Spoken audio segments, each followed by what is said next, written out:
This is a tutorial on the seller's purchase of replacement property, car form SPRP, a single-page document widely used now because it's a one-sided seller's market and sellers can get away with asking for all sorts of one-sided provisions, favorable provisions for them. And we're going to go through it because it has large implications. I'll make it very simple and straightforward. This form is effectively an addendum to the purchase agreement or counteroffer.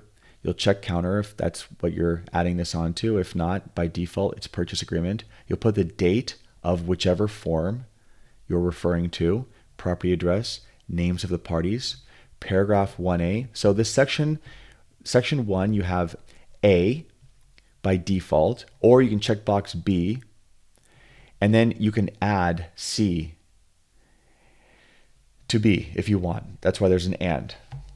All right, so basically, just like a buyer has contingencies like loan, appraisal, inspection in the purchase agreement, this creates one for the seller, that the seller is able to enter into a contract to acquire a replacement property or identify a suitable property to move in, and has 17 days to figure this out.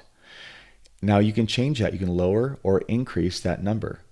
Now, let's say someone increases it. Let's say they put 60 days. Well, that gives the seller 60 days to hold the buyer in escrow while they figure it out. And on day 59, the seller can cancel, or the seller can never cancel, and this can go on indefinitely until the buyer sends a notice to perform. So it's important that the buyer understands the implication of this number here. And then if the seller doesn't remove this contingency, it doesn't automatically expire. It's up to the buyer to send a notice to perform, asking the seller to remove it, and waiting 2 days. If the seller still doesn't sign a CR form removing the contingency, then the buyer can cancel. But until then, the buyer's stuck. That's why it's important to understand the implications of this form. Maybe the seller doesn't need just some generic 17 days up here, so they're already in escrow. They can check this box here that they're in escrow company name here, escrow number here.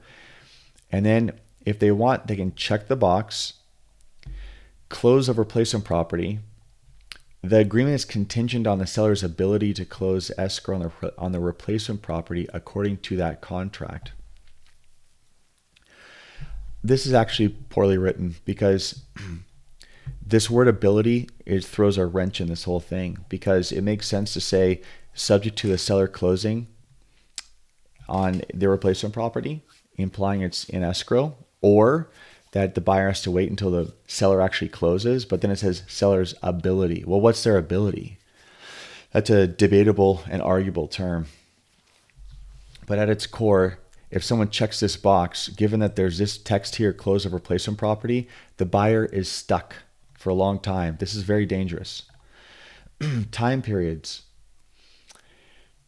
So this right here, if you leave it, it says that all the buyer's inspection and contingencies and all the time periods outlined for disclosures, everything that's mentioned in the RPA doesn't begin until this contingency is removed here, until this time period is met and the contingency removed. So it basically is a delay clause. This delays all those purchase agreement contingency and disclosure time periods. Or you can just check this box and keep it the same as it's written in the agreement, meaning that it's effective immediately.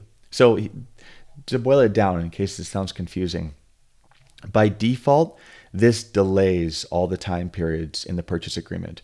If you check this box, it doesn't delay it. It makes it so the time period in the purchase agreement start immediately. So if there's a 17-day buyer inspection contingency, it begins the date that this is executed, not delayed until the seller removes contingencies. Buyer's deposit. This is another delay clause. This delays when the deposit's delivered to 3 days after the seller removes this contingency, or check this box and it refers back to whatever the purchase agreement says. So again, by default, it delays it. If you check this box, it refers back to the other timeframes in the purchase agreement and the clock starts ticking immediately. close of escrow. This is a way to add this adds a provision where the seller can just extend close of escrow unilaterally. This is where the buyer effectively gives permission to the seller that they can extend close of escrow if needed.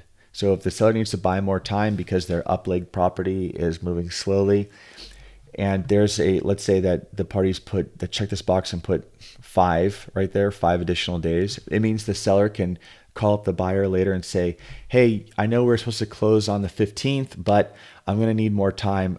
Let's change it to the 20th. And the buyers already agreed in advance. They have no leverage. They just have to go along with that. So this is just this gives the seller additional days or additional time to unilaterally extend escrow. Other terms, you can write in whatever you want here. And that's really it. And this just says basically, so section 3 basically reiterates the point I made up here, where this contingency doesn't automatically expire. It's subject to the seller removing this contingency in writing. And if they don't do that, if the seller does not remove this contingency, the buyer must send a notice to perform and then wait 2 days, and then the buyer can cancel because the seller has not performed. And in that cancellation scenario, now subject to other verbiage that you could have, but by default, the buyer should get their deposit back in that scenario, unless there was some other provision that you guys wrote in a contract that says something like the deposit's non-refundable, notwithstanding any other terms or something like that. Anyway, so that's it. Now you understand that this simple one-page form has serious implications on how long everyone's sitting around with a major life event of selling and buying a home. Both parties sign. If you have questions, please leave a comment and I'll be happy to answer. I hope you found this helpful. Thank you for watching.